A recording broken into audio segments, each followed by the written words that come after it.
Even though it's barely 2 minutes long, Meat Grinder by MF Doom is full of storytelling, rhymes, and wordplay. And judging by it being one of Doom's most popular songs on Spotify, I think it's fair to say that Meat Grinder may be one of the quintessential Doom tracks as well. And when you start listening, you'll realize that's true of its subject matter also. Women, shoes, cartoons, bragging about sick rhymes. What more could you want? I mean, you could ask for a coherent storyline, but that's not the point of an MF Doom song. I think in a lot of ways, MF Doom's verses, even though they were incredibly verbose most of the time, just so wordy, the words aren't even necessarily supposed to be adding up to something cohesive. I mean, look at the story he's telling for the first half of the song. It seems clear that a lot of the time with MF Doom, he's using the words as pieces to create a framework for the vocal percussion of the rapping itself. The story is just icing on the cake. To see what I mean, let's read some bars. China was a neat signer, trouble with a script. Digits double-dipped, bubble-lipped, subtle lisp midget. Borderline schizo, sort of fine tits though. Pour the wine, whore to grind. 8:45, let's go. Ever since 10:11, glad she made a brethren. Then his last down, 7 alligator 7. At the gates of heaven, knocking, no answer. Slow dancer, hopeless romancer, dopest flow stanzas. So, I mean, what did we just hear? He was trying to romance a stripper. She was pretty hot, kind of crazy, but it didn't go anywhere. Look, this isn't exactly the type of hip-hop we listen to anymore, not by a long shot, but the detail in this story, first of all, is incredible. Doom was able to fit so much meaning into so little music. I don't know, it's on another level. Let's look again. Heat niner, pimping, stripping, soft sweet C minor, China was a neat signer, trouble with a script. Digits double-dipped, bubble-lipped, subtle lisp midget. Borderline schizo, sort of fine tits though. In just 4 lines, he's able to paint a vivid picture of the girl he's chasing, all while creating this almost chant-like flow and rhymes made up of sibilance, alliteration. We start to get a picture of what he was going through without him even telling us, just from how descriptive he is. The girl he's after, she's unstable, a little bit of a criminal, but he just can't stop himself from pursuing her. He calls himself a slow dancer, a hopeless romancer, the dopest flow stanzas, ultimately ending the first part of the story in the middle of the bar and shifting it to a new focus, as he does in so much of his music. The song covers so many more ideas too.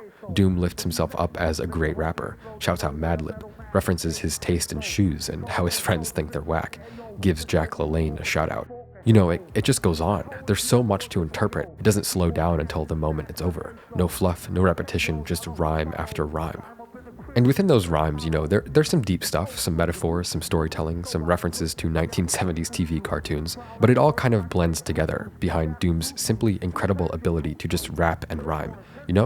Deep down, this is just hip-hop lyricism. But the way he was using the words to create a framework for the vocal percussion of the rapping itself, he's the best to ever do it.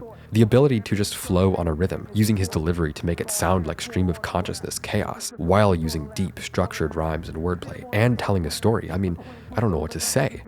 Madvillainy isn't a short record, but in some ways it feels like it. The 22 beats from Madlib, the 22 songs from Doom, they come and go so quickly. It's like having fun with friends. Don't stop to appreciate it, and it'll be over before you realize. I normally talk about people's lives, the motivation for their words, their backstories, what hood they're from, but MF Doom was a rapper who didn't want his past to speak to his present, or his face to speak to his sound. His music was deep, intricate, imaginative. While almost no one can agree what constitutes Doom's defining work, really because he made so much good music, my personal favorite album he worked on was Madvillainy, a collab record with Madlib.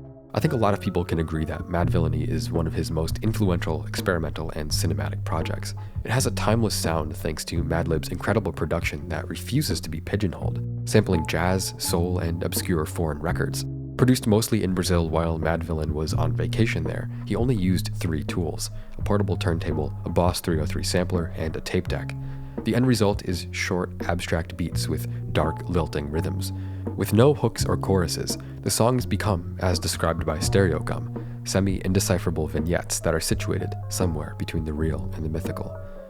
MF Doom's rapping is mellow, relaxed, sometimes even hushed.